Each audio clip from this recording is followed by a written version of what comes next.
Kerala Foodies Club'inde മറ്റൊരു cooking വീഡിയോയിലേക്ക് എല്ലാവർക്കും സ്വാഗതം. ഇന്ന് നമ്മളിവിടെ ഉണ്ടാക്കാൻ പോകുന്നത് ബ്രെഡും കടലമാവും ഉപയോഗിച്ച് നല്ലൊരു കിടിലൻ ബ്രെഡ് ടോസ്റ്റ് ആണ്. മസാല ബ്രെഡ് ടോസ്റ്റ് ആണ് നമ്മൾ ഇന്ന് ഇവിടെ ഉണ്ടാക്കാൻ പോകുന്നത്. കുട്ടികൾക്കും മുതിർന്നവർക്കൊക്കെ ബ്രേക്ക്ഫാസ്റ്റ് ആയിട്ടും സ്നാക്സ് ആയിട്ടൊക്കെ ഉപയോഗിക്കാൻ പറ്റുന്ന ഒരു വിഭവമാണ്.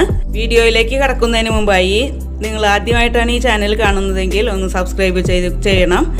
ബെൽ ബട്ടൺ കൂടി ഒന്ന് അമർത്തിയാൽ നിങ്ങൾക്ക് നോട്ടിഫിക്കേഷൻസ് ലഭിക്കുന്നതായിരിക്കും. അപ്പോൾ നമുക്കിനി വീഡിയോയിലേക്ക് കടക്കാം.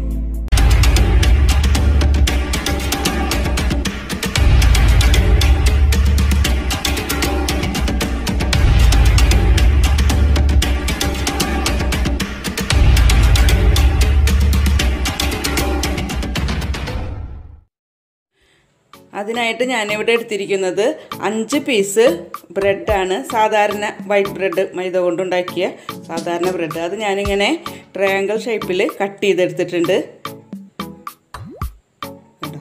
ഇതുപോലെ കട്ട് ചെയ്തെടുത്തിട്ടുണ്ട്. അടുത്തതായി നമുക്കതിൻ്റെ ബാറ്റർ തയ്യാറാക്കാം. അതിനായിട്ട് ഞാനിവിടെ 1 കപ്പ് കടലമാവ് എടുത്തിട്ടുണ്ട്. അത് ഒരു ബൗളിലേക്ക് ഇട്ട് കൊടുക്കാം. ഇനി നമുക്കിതിലേക്ക് 1/4 ടീസ്പൂൺ മുളക് പൊടി, ഞാൻ കാശ്മീരി ചില്ലി പൗഡറാണ് എടുത്തിരിക്കുന്നത്. കാശ്മീരി ചില്ലി പൗഡർ ഇല്ലെങ്കിൽ നമുക്ക് സാധാരണ മുളക് പൊടി ആയാലും ഇട്ട് കൊടുത്താൽ മതി. ഒരു അധികം എരിവ് ഉണ്ടാവരുത്. ഇനി ഇതിലേക്ക് 1/4 ടീസ്പൂൺ ജീരകം പൊടിച്ചത്, ചെറിയ ജീരകം പൊടിച്ചതാണ്, അത് ഇട്ട് കൊടുക്കാം. ഇനി നമുക്ക് വേണ്ടത് 1/2 ടീസ്പൂണോളം മഞ്ഞൾപ്പൊടിയാണ്, അതും ഇട്ട് കൊടുക്കാം. ഇനി നമുക്ക് ചേർക്കേണ്ടത് 1/4 ടീസ്പൂണോളം മല്ലിപ്പൊടിയാണ്, അതും കൂടി ചേർത്ത് കൊടുക്കാം. ഇനി ഞാനിതിലേക്ക് ചേർക്കാൻ പോകുന്നത് ഒരു ചെറിയ പീസ് ഇഞ്ചി ചെറുതായി അരിഞ്ഞത്, അത് നമുക്കിതിലേക്ക് ചേർത്ത് കൊടുക്കുന്നുണ്ട്. കൂടെ 2 പച്ചമുളകും ചെറുതായി അരിഞ്ഞതും കൂടി ഇട്ട് കൊടുക്കാം. ഇനി ഞാൻ ചേർക്കുന്നത് ഒരു ചെറിയ സവാള, ഇതുപോലെ വളരെ തിന്നായിട്ട് അരിഞ്ഞത്, കണ്ടോ, അതുപോലെ വളരെ കനം കുറച്ച് അരിയണം, അതും കൂടി ഇട്ട് കൊടുക്കാം. അടുത്തതായി ഞാനിതിൽ ചേർക്കുന്നത് ഒരു ചെറിയ തക്കാളി, അതും ഇതുപോലെ കനം കുറച്ച് കട്ട് ചെയ്ത് എടുക്കണം, അതും കൂടി ഇതിലേക്ക് ചേർത്ത് കൊടുക്കാം. നമുക്കിതിലേക്ക് കുറച്ച് മല്ലിയിലയും കൂടി ചെറുതായി കട്ട് ചെയ്ത് ഇട്ട് കൊടുക്കാം. അവസാനമായിട്ട് നമുക്കിതിലേക്ക് ആവശ്യമായ ഉപ്പും കൂടി ചേർത്ത് കൊടുത്ത് നല്ലോണം ഇളക്കാം. നമുക്കിത് എല്ലാം കൂടി നന്നായി ഒന്ന് മിക്സ് ചെയ്യാം. ഞാനിപ്പോൾ എല്ലാം കൂടി നന്നായി മിക്സ് ചെയ്തെടുത്തിട്ടുണ്ട്. ഇനി നമുക്കിതിലേക്ക് കുറച്ച് വെള്ളം ചേർത്ത് കുഴച്ചെടുക്കാം. കുറച്ച് വെള്ളം ചേർത്ത് വേണം ഇത് കുഴച്ചെടുക്കാനായിട്ട്, അല്ലെങ്കിൽ വെള്ളം കൂടി പോകും.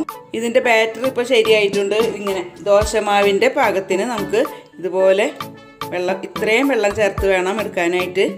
ഇനി ഇതിലേക്കാണ് നമ്മൾ ബ്രെഡ് മുക്കിയെടുക്കുന്നത്. അപ്പോൾ ഈ പാകത്തിന് നമ്മൾ വെള്ളം ചേർത്ത് മിക്സ് ചെയ്തെടുക്കണം. നമുക്കിനി ഇത് ഫ്രൈ ചെയ്തെടുക്കാം. അതിനായിട്ട് ഞാനൊരു പാൻ അടുപ്പത്ത് വെച്ചിട്ട് കുറച്ച് ഓയിൽ ഒഴിച്ച് കൊടുത്തിട്ടുണ്ട്. നമുക്ക് ഇഷ്ടമുണ്ടെങ്കിൽ ബട്ടർ ഇട്ട് കൊടുത്താലും കുഴപ്പമില്ല. ഞാനിവിടെ സാധാരണ കുക്കിംഗ് ഓയിലാണ് ഒഴിച്ചിരിക്കുന്നത്. ബട്ടറാണെങ്കിൽ കുറച്ചും കൂടി ടേസ്റ്റ് കൂടും. ഞാനിവിടെ സാധാരണ കുക്കിംഗ് ഓയിലാണ് എടുത്തിരിക്കുന്നത്. ഓയിൽ നന്നായി ചൂടായി വന്നിട്ടുണ്ട്. ഇനി നമുക്ക് ഈ ബാറ്ററിലേക്ക് ഇതുപോലെ 1 പീസ് ബ്രെഡ് എടുത്ത് ഈ ബാറ്ററിലൊന്ന് മുക്കി എടുക്കണം.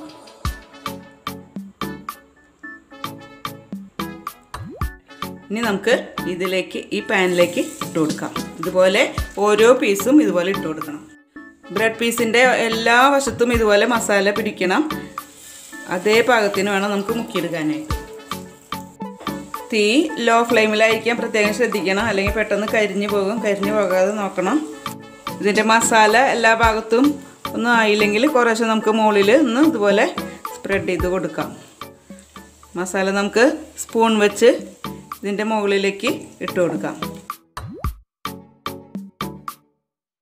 ഒരു 3-4 മിനിറ്റ് ആയിട്ടുണ്ട്.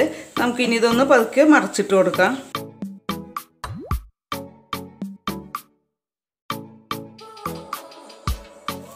നമ്മുടെ ബ്രെഡ് ടോസ്റ്റ് നന്നായി മൊരിഞ്ഞു വന്നിട്ടുണ്ട്. 2 വശവും നന്നായി മൊരിഞ്ഞു വന്നിട്ടുണ്ട്. ഇനി നമുക്കിത് പാനിൽ നിന്ന് എടുത്ത് മാറ്റാം.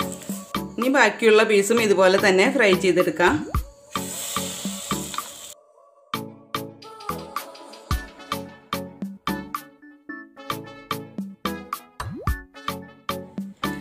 അങ്ങനെ നമ്മുടെ വളരെ ടേസ്റ്റി ആയിട്ടുള്ള ബ്രെഡ് ടോസ്റ്റ് ഇവിടെ റെഡി ആയിട്ടുണ്ട്. ടൊമാറ്റോ സോസ് ചേർത്ത് ഇത് കഴിക്കാൻ വളരെ ടേസ്റ്റിയാണ്. പരമാവധി എല്ലാവരും ചൂടോടെ തന്നെ കഴിക്കാൻ ശ്രദ്ധിക്കുക. കുട്ടികൾക്കും മുതിർന്നവർക്കൊക്കെ വളരെ ഇഷ്ടപ്പെടും. എല്ലാവരും ഇത് ഉണ്ടാക്കി നോക്കണം. എന്നിട്ട് അഭിപ്രായങ്ങൾ കമൻ്റായിട്ട് രേഖപ്പെടുത്തണം. വീഡിയോ നിങ്ങൾക്ക് ഇഷ്ടമായെങ്കിൽ ഫ്രണ്ട്സായിട്ട് ഷെയർ ചെയ്യാനും ലൈക്ക് ചെയ്യാനും മറക്കരുത്. അതുപോലെ ചാനൽ ഇതുവരെ സബ്സ്ക്രൈബ് ചെയ്യാത്തവരുണ്ടെങ്കിൽ ഒന്ന് സബ്സ്ക്രൈബ് ചെയ്തേക്കണേ. മറ്റൊരു ദിവസം മറ്റൊരു കുക്കിംഗ് വീഡിയോ ആയിട്ട് കാണുന്നത് വരെ എല്ലാവർക്കും ഗുഡ് ബൈ.